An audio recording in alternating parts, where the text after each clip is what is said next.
Hey internet friends, have you ever felt like our reality has been flipped upside down? Why is there such a massive distinction between what we're taught in school, what we're told by the media, and the truth we uncover through our own journey?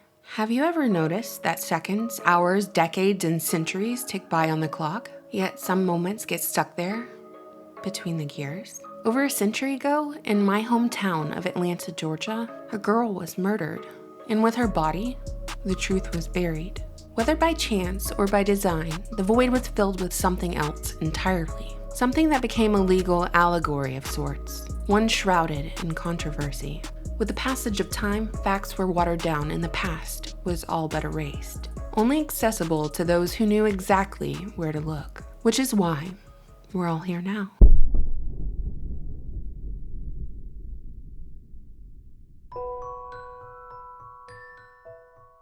Like a phoenix from the ashes of Sherman's march to the sea, Atlanta sprung forth as the gateway to the New South, attracting a diverse array of businesses and workers to Georgia's capital. One of these workers was former farm girl, 13-year-old Mary Fagan, who had recently been laid off at the National Pencil Company, then managed by 29-year-old Superintendent Leo Frank, a man of German-Jewish descent who grew up in New York, eventually graduating from Cornell University, and traveled throughout Europe to learn the ways of business.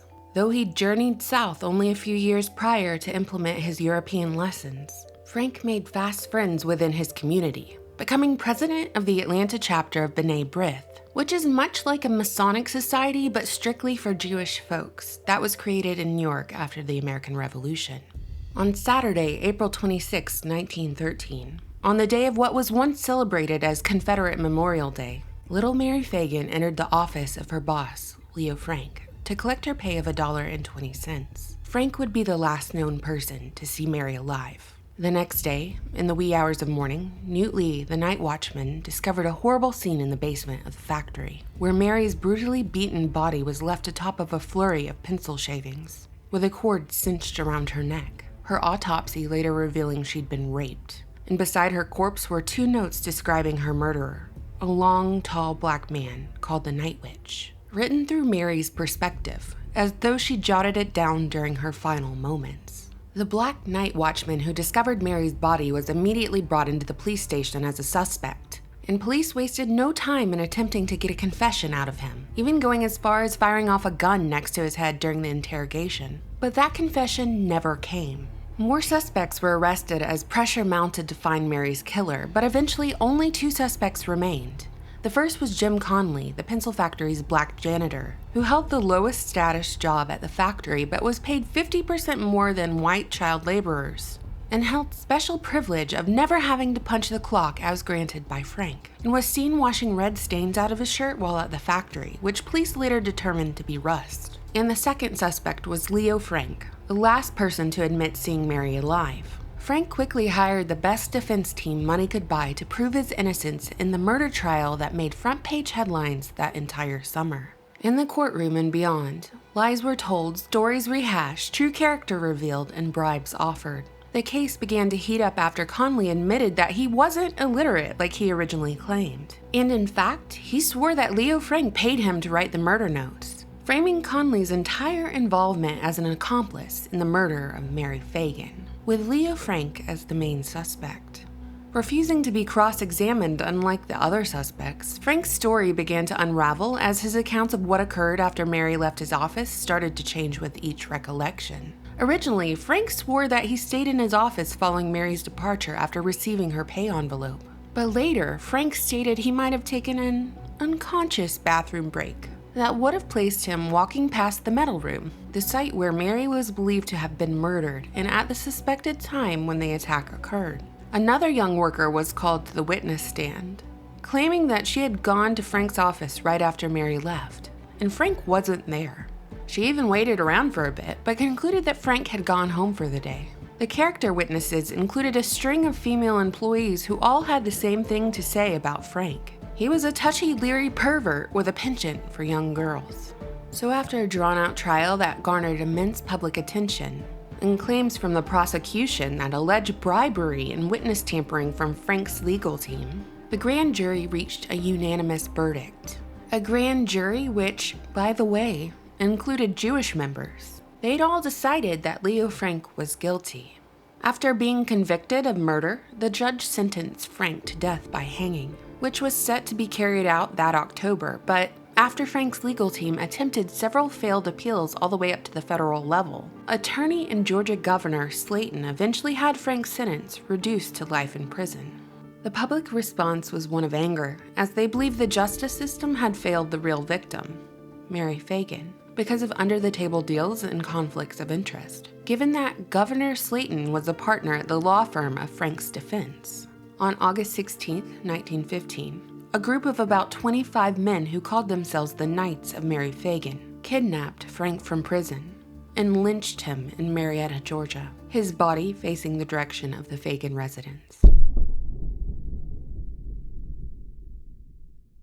Though they described themselves as a benevolent organization, by the time Mary Fagan's corpse was 6 feet under Georgia clay, B'nai B'rith had already been publicly accused of espionage during the Civil War and implicated in the assassination of President Lincoln, with the goal of subverting and fragmenting America so that it could once again fall under the British crown, as documented by both Gentile and Jewish scholars alike. During the Civil War, agents of B'nai B'rith even worked in cahoots with Confederate General and Sovereign Grand Commander of the Scottish Rite's Southern Jurisdiction, the infamous Freemason known as Albert Pike.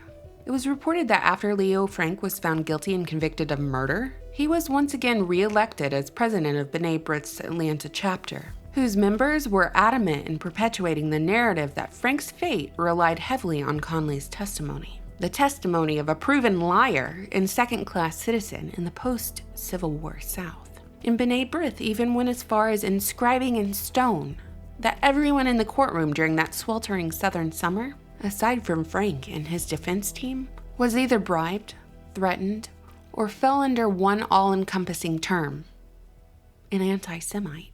The same year, the Federal Reserve System was created and Americans began paying federal income tax. Leo Frank was convicted of murder, and as a result, B'nai B'rith created the Anti-Defamation League, what would serve as the public relations arm of their benevolent organization, with its original mission statement to stop, by appeals to reason and conscience, and if necessary, by appeals to law, the defamation of the Jewish people.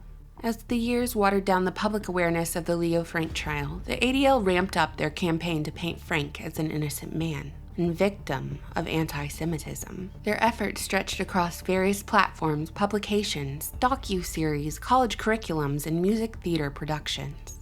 One retelling of Frank's story portrayed 13-year-old Mary Fagan as a temptress who all but enjoyed being sexually abused by older men. The ADL highlighted racial tensions in the South during that time, but conveniently left out crucial evidence in key witness accounts that ultimately resulted in Frank's conviction. Even in her last will and testament, Frank's Jewish wife stated that she didn't want to be buried next to him. Was she also practicing anti-Semitism? The ADL has never been shy about their objective. Unless they could obtain an official pardon for Leo Frank from the United States legal system, it very much appeared that the organization was created to protect a pedophile murderer who managed a sweatshop full of children.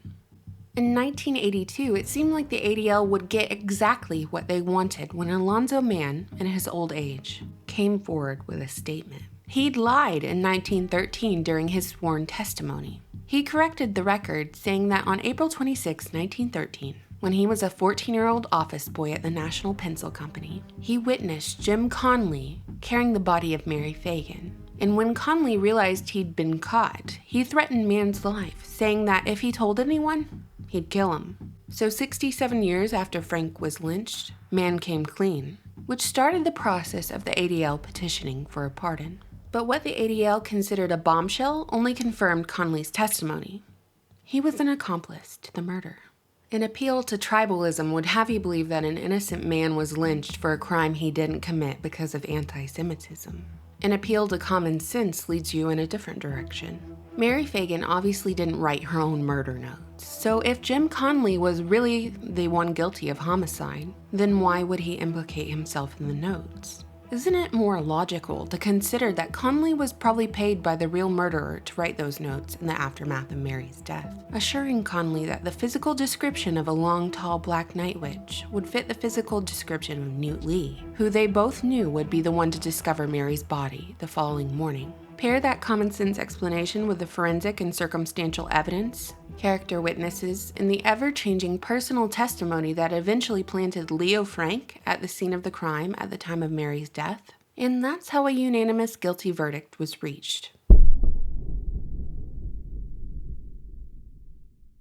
The ADL has been praised for their efforts to protect individuals and groups from bias, discrimination, and hate, which has landed the ADL's education materials in the curriculums of public schools, granted them the opportunity to provide training within the police system, and given them sway in the boardrooms of media conglomerates and leading technology monopolies, like Google, YouTube, Twitter, and Facebook. The scope of their influence cannot be understated. On the flip side, criticism of the ADL involves them being an anti-Gentile, pro-Israel group masquerading as a progressive civil rights organization, which promotes the us versus them narrative that once only consisted of Gentile versus Jew, but has now expanded to men versus women, black versus white, straight versus gay, pretty much any divisive agenda imaginable. The ADL champions. Then labels any criticism against the group they claim to protect as hate speech. But the ADL doesn't really protect these groups. It harms them. It exploits them. It teaches them to view themselves as victims of a hostile world. Without victimhood, without racial provocation, the ADL has no need to exist. So how much of the hatred is real and how much is manufactured? This criticism, along with that line of questioning, is labeled, you guessed it, anti-Semitism. While Frank was posthumously pardoned in 1986, he was not absolved. Over 100 years after the death of Mary Fagan, and the ADL is still trying to get Frank exonerated. But this time they have the help of Freemason attorney and former Georgia Governor Roy Barnes, who has outspokenly advocated for the case to be re-examined. Not much has changed, has it? And who benefits from this pardon? Not Mary Fagan, and not Leo Frank. I don't know if you've noticed, but they're both very dead. However, it does benefit the ADL. They have become the thing they claim to hate. A Stasi-like entity that seeks not only to censor speech, but thought as well. Leo Frank's pardon, in a way, brings legitimacy to their creation and endorses their efforts. Today, we find ourselves stuck between yesterday and tomorrow, sandwiched between the corpses of Mary Fagan and Leo Frank, in a coffin so subtle that most of us don't realize we're lying there, remaining silent when we should say something. Most people are good people, just doing the best they can regardless of their race, gender, or belief system. They are subject to programming and manipulation. Their bodies succumb to illness. They want the best for their families, just like me and you.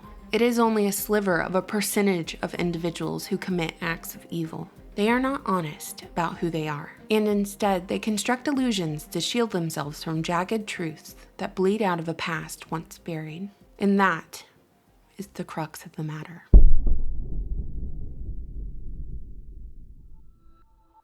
So, internet friends, Leo Frank, still guilty after all this time? This video is highly sourced with materials from both sides of the argument, so please take a look at the top pinned comment with my source list if you wish to reach your own conclusion. As always, you know I look forward to reading your comments. Thank you so much for watching, subscribing, and supporting my channel on Patreon. Bye!